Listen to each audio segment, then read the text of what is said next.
하나님께서는 우리의 행복에 아주 관심이 많으십니다. 그래서 우리가 이 땅에 살아가면서 행복하기를 원하십니다. 그리고 우리가 행복하도록 도와주시고 행복의 길로 우리를 인도하십니다. 모세에게도 마찬가지로 하나님께서는 모세가 행복하기를 원하십니다. 그래서 모세를 행복으로 초대하며 부르고 계십니다. 그런데 지금까지 우리가 살펴봐왔던 모세의 모습은 그 하나님의 부르심을 계속 거절하고 있는 모습이었습니다. 이런 저런 이유와 핑계를 대면서 하나님의 부르심을 계속해서 거절하고 있는 그 모세의 모습. 왜 모세는 계속해서 그렇게 하나님의 부르심을 거절하고 있는 것일까? 그, 그 이유는 모세가 무너진 자아상, 그늘진 자아상이 그의 모습 속에 깊이 새겨져 있기 때문이다라는 거예요. 그동안 우리가 계속해서 살펴봤었던 모세의 자아상은 크게 세 가지였습니다. 먼저 죄인으로서 도망친 도망자의 자아상, 그리고 무엇인가에 도전했다가 실패했었던 패배자의 자아상, 그리고 아무도 모르는 낯선 곳에 툭 던져져 버린 이방인으로서의 고독자의 자아상. 이것이 모세가 40년이라고 하는 긴 세월을 이제 미디안에서 보내었었던 그의 자아상이었다라는 겁니다. 모세의 이런 자아상은 비단 모세만의 자아상이 아니라 지금 이 시대를 살아가는 우리들의 자아상이기도 하다는 거예요. 그래서 행복으로 초대하고 있는 그 하나님의 부름 앞에 계속해서 거절하고 있다는 겁니다. 행복으로 부르시는 하나님의 부름에 거절한다는 것은 계속해서 불행의 삶을 살아간다는 거지요. 작년 유엔, 그러니까 국제연합에서 각 국가별 행복 지수에 대해서 조사를 하고 그 행복 지수에 따라서 가장 행복 지수가 높은 나라가 어디인가, 가장 낮은 나라가 어디인가라고 하는 조사를 했습니다. 그때 이 1등을 한 나라가 핀란드라고 하는 나라고 2등이 스웨덴이라는 나라예요. 그리고 우리가 잘 아는 미국이라고 하는 나라, 아마도 미국이라고 하는 나라가 가장 행복했을 것이다 라고 생각은 했는데 전혀 그렇지 않다는 겁니다. 엉뚱하게 핀란드라는 나라가 1등, 그리고 스웨덴이라고 하는 나라가 2등. 그러면 미국은 몇 등이었느냐는 거지요. 미국은 19등이었다라는 겁니다. 자, 그러면 우리나라는 몇 등이었을까? 우리나라는 61등이었다는 거예요. 146개국에 대해서 조사를 했는데 그 중에서 61등이 우리나라였다는 겁니다. 근데 10점 만점을 기준으로 해서 우리나라가 몇 점이었느냐? 5.8점. 수미양가로 하게 되면 미하반 양 정도 되어지는 그런 점수로 61등이었다는 겁니다. 그러니까 많은 부분에 있어서 불행하다라고 하는 것을 느낀다는 거지요. 우리나라가 그렇게 잘 살지 못하는 나라이냐? 그렇지 않습니다. 여러분들도 알고 있는 것처럼 우리나라가 OECD에 가입해 있는 나라들 가운데에서 경제력으로 봤을 때는 10위 안에 들어가는 그러한 경제적인 강대국이기도 합니다. 나름대로 민주주의를 꽃피웠고 나름대로 자유로운 가운데 그러한 삶을 살아가고 있음에도 불구하고 우리나라에서 느끼는 행복감은 행복하다라고 하는 것보다는 불행하다라고 하는 그런 점수가 더 크게 나타나고 있다라는 거예요. 그러면 왜 우리나라가 이러한 불행함 속에 살아가고 있느냐? 그것은 모세가 가지고 있었던 그 자아상이 그대로 우리에게 있기 때문인 겁니다.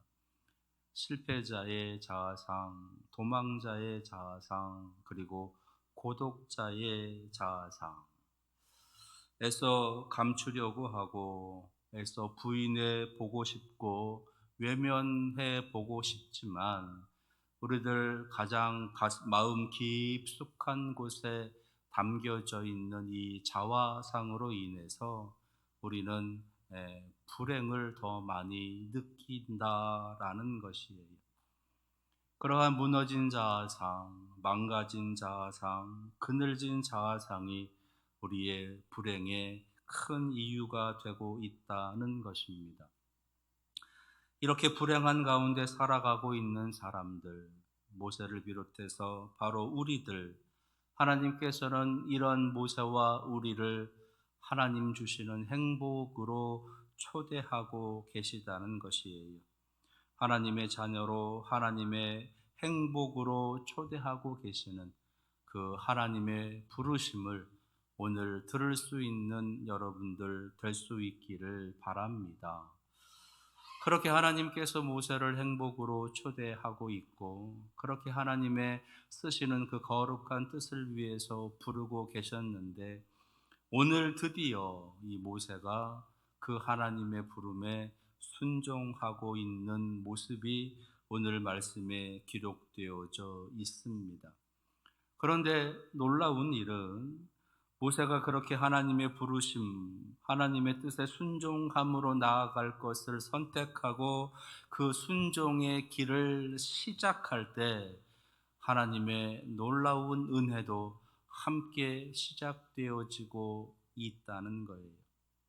그리고 이러한 모세의 모습은 우리들에게도 마찬가지로 나타나게 될 것이다 라고 하는 기대와 도전을 갖게 하는 겁니다.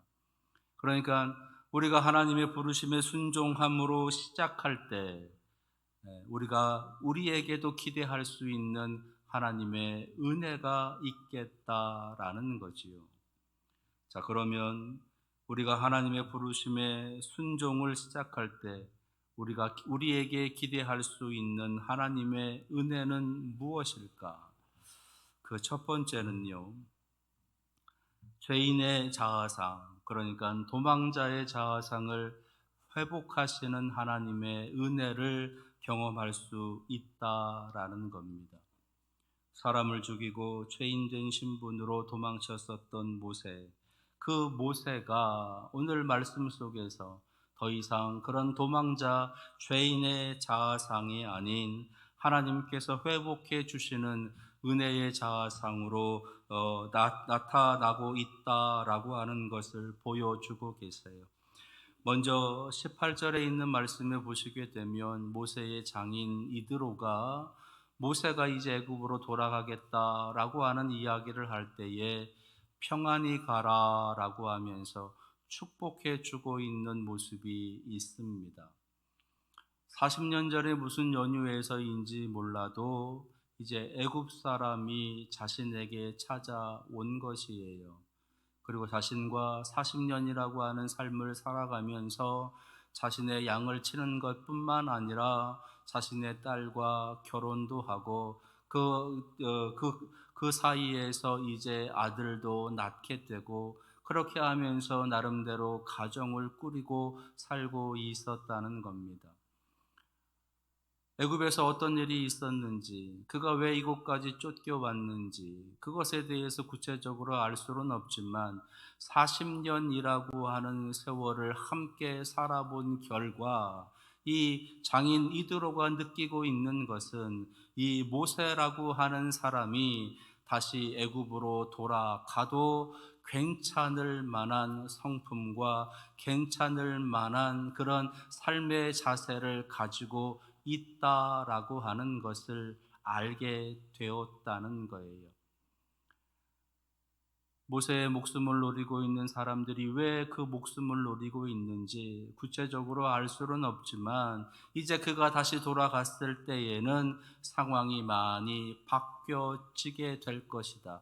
그리고 그 모습을 모세가 잘 이겨낼 수 있을 것이다. 그의 성품과 그의 삶의 자세를 통해서 그 모습이 바뀌게 될 것이다 라고 하는 것을 확신하게 되고, 그래서 애굽으로 가겠다라고 하는 이 모세를 축복해 주고 있는 겁니다.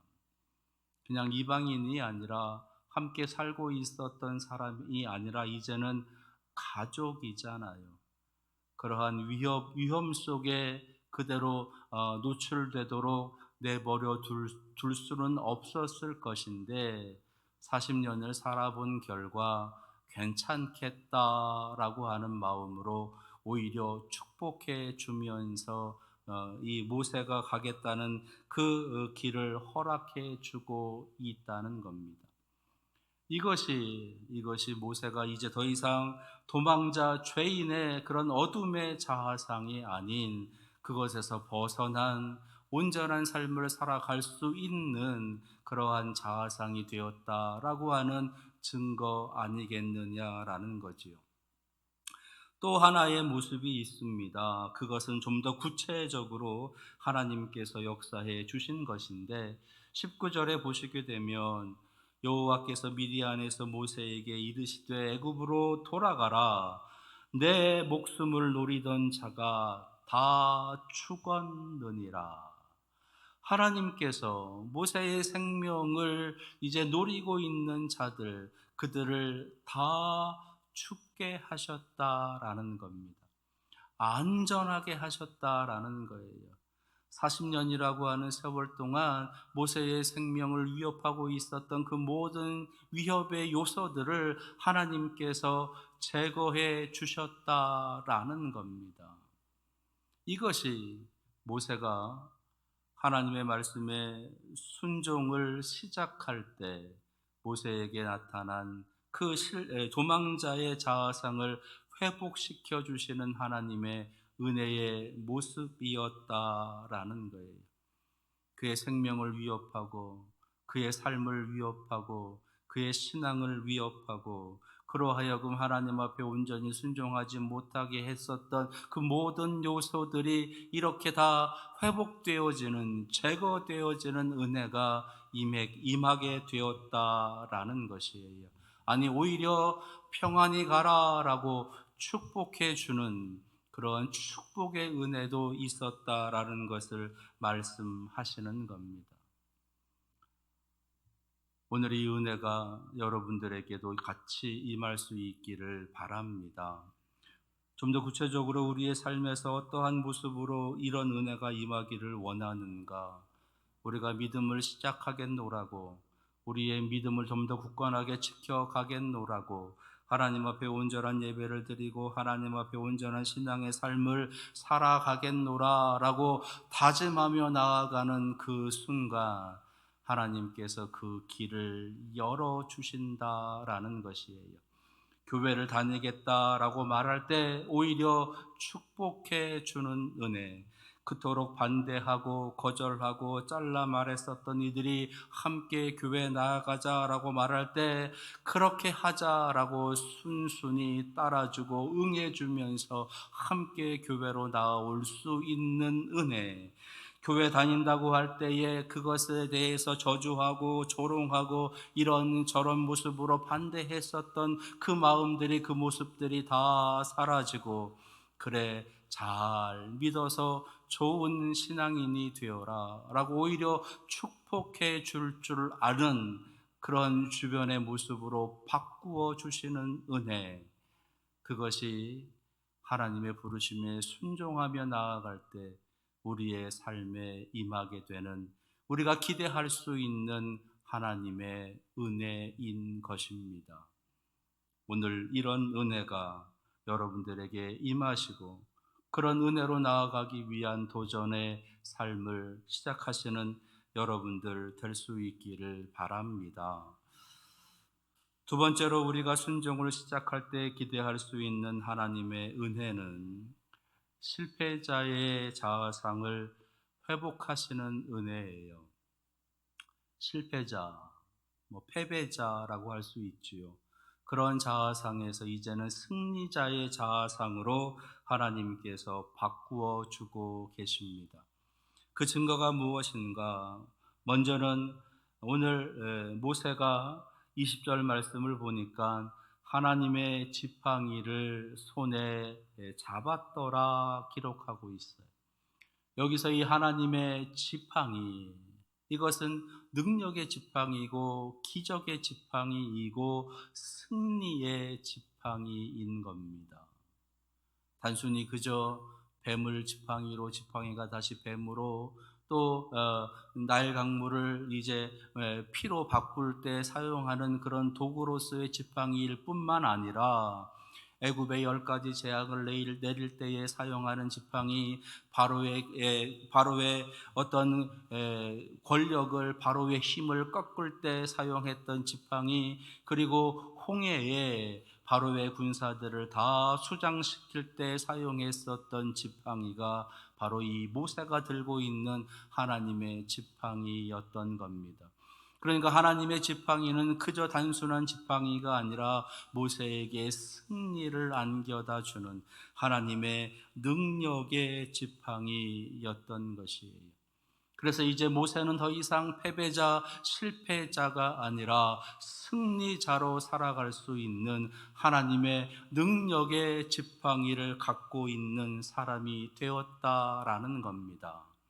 뿐만 아니라 29절에서 31절에 있는 말씀을 보게 되면 모세와 아론이 이제 이스라엘 사람들에게 갑니다. 그들의 장로들을 다 불러 모아서 하나님께서 모세에게 주셨던 말씀, 모세에게 행하셨던 그 기적을 그들에게 다 설명해 주는 거예요. 그랬더니 그 이스라엘 백성들과 그 이스라엘의 모든 장로들이 모세가 말한 그 모든 것을 믿었다. 그리고 하나님께 머리 숙여 경배하였다라고 기록하고 있어요.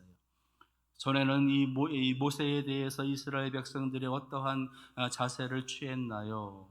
누가 너를 우리의 재판관으로 세웠느냐? 네가 우리도 죽이려고 하느냐라고 하면서 오히려 이 모세에 대해서 시기하고 질투하고 거부하고, 그래서 모세를 대적했었던 사람들이었습니다. 그랬던 그 모세를 향해서 그들이 이제는 환영을 하면서 그 백성들이 모세를 믿어 주었다는 거예요. 모세의 말에 신뢰를 얹어 주었다라는 겁니다.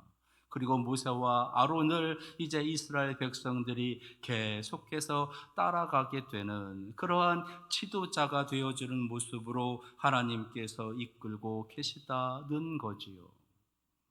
예전에는 실패자였습니다. 패배자였습니다. 그러나 이제는 실패자가 아니라 패배자가 아니라 승리자의 자리로, 지도자의 자리로, 하나님의 권세의 자리로 하나님께서 세워주고 계시는 거예요. 좌절의 자리에서, 눈물의 자리에서, 그 자리가 소망의 자리로, 기쁨의 자리로, 회복의 자리로 인도해 주고 계시다라는 겁니다. 아픔의 자리가 치료의 자리가 되고, 다툼의 자리가 화해의 자리가 되고, 분열의 자리가 화합의 자리가 되어지도록 하나님께서 역사해 주셔서 더 이상 이제 패배자의 인생이 아닌, 실패자의 인생이 아닌 승리의 인생을 살아가도록 하나님께서는 모세에게 은혜를 내려주고 계시다는 거예요. 이것이 우리가 하나님의 부르심에 순종할 때 우리가 기대할 수 있는 하나님의 은혜인 겁니다. 우리가 하나님의 말씀에 순종하며 나아갈 때 더 이상 우리의 아픔이 아니라 그것이 변해서 기쁨이 되고 승리가 되어지는 것이에요. 더 이상 질병과 같은 고통이 그 고통의 자리로 끝나는 것이 아니라 치료와 회복과 하나님의 놀라운 역사의 자리가 되어지는 겁니다. 오늘 이 은혜가 여러분들에게도 임하시기를 축원합니다. 세 번째로 우리가 순종을 시작할 때 기대할 수 있는 하나님의 은혜는요, 더 이상 이방인, 그러니까 고독자의 자아상이 아닌 그 모습으로 회복시켜 주시는 은혜가 임하게 된다는 거예요. 더 이상 혼자가 아닌, 외로운 그런 존재가 아닌, 그래서 주변에 많은 사람들이 따라다니게 되고 주변에 많은 사람들과 함께 하게 되고 그 사람들과 함께 놀라운 일을 행할 수 있는, 많은 사람들에게 칭찬과 존경을 받게 되고 많은 사람들로부터 자랑거리가 되어질 수 있는 그러한 사람으로 하나님께서 이끌어 가신다는 겁니다. 그 모습이 어떻게 나타나고 있는가? 먼저 오늘 27절 말씀을 보니까 하나님께서 아론에게 나타나셔서 하시는 말씀이 기록되어져 있어요. 모세가 하나님의 말씀에 순종해서 애굽으로 내려올 때에 하나님께서는 같은 시간에 아론에게 임하셔서 아론에게 말씀하시는 거예요. 모세가 내려오고 있으니 나아가서 광야에서 모세를 맞이하라라는 겁니다. 이 아론이 누구입니까? 아시는 것처럼 모세의 형이기도 하고, 이 모세가 나는 입이 뻣뻣하고 둔해서 말할 줄 모릅니다 라고 핑계댈 때에 모세를 대신해서 말할 수 있는 사람으로 세워주신 동역자였어요. 더 이상 혼자가 아닌 가장 가까운 가족, 그리고 나아가서 함께 하나님의 일을 할 수 있는 동역자로 아론을 보내주고 계시다는 겁니다. 우리가 하나님의 말씀에 순종하게 나아갈 때, 하나님의 부르심에 나아갈 때 하나님께서는 우리에게 필요한 동역자를 하나님께서 바로 그 시간에 그 사람에게 하나님의 말씀을 들려주셔서 우리와 그 일을 함께 하게 하신다라는 것이에요. 이런 놀라운 은혜가 임하는 것이 바로 모세의 순종, 우리의 순종을 통해서 우리가 기대할 수 있는 하나님의 은혜인 겁니다.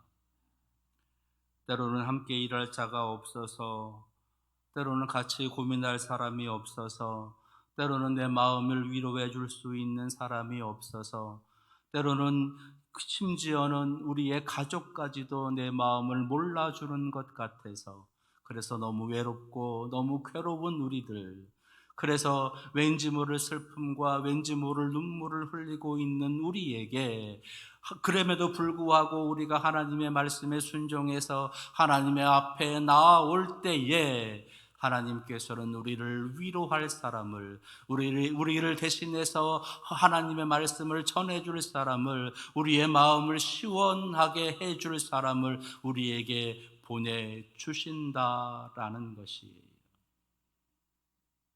이런 은혜가 여러분들에게 임하기를 바랍니다.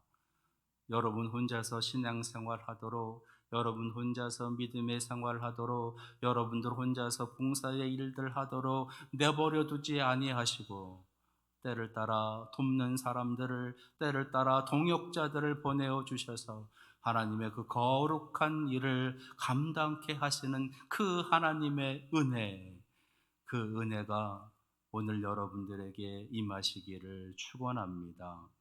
그래서 하나님의 부르심에 순종하며 나아갈 때에 나에게 이런 놀라운 은혜가 있었노라고, 나에게 이런 사람을 붙여주셨노라고 하나님 앞에 감사할 수 있는 여러분들 다 되시기를 축원합니다.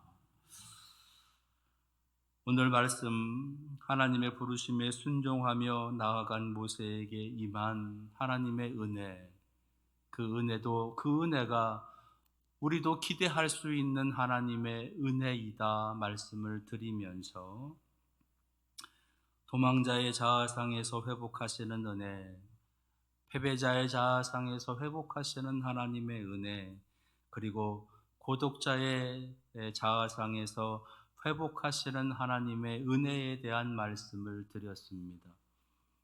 분명히 우리가 하나님의 부르심에 순종하며 나아갈 때 하나님의 뜻 가운데 그 말씀에 순종하며 나아갈 때 모세에게 임한 이 하나님의 은혜가 우리에게도 분명히 임하게 될 줄로 믿습니다. 그 믿음으로 하나님 말씀에 순종하고 순종하되 끝까지 순종하며 나아가시는 여러분들 다 되시기를 축원합니다. 기도하겠습니다.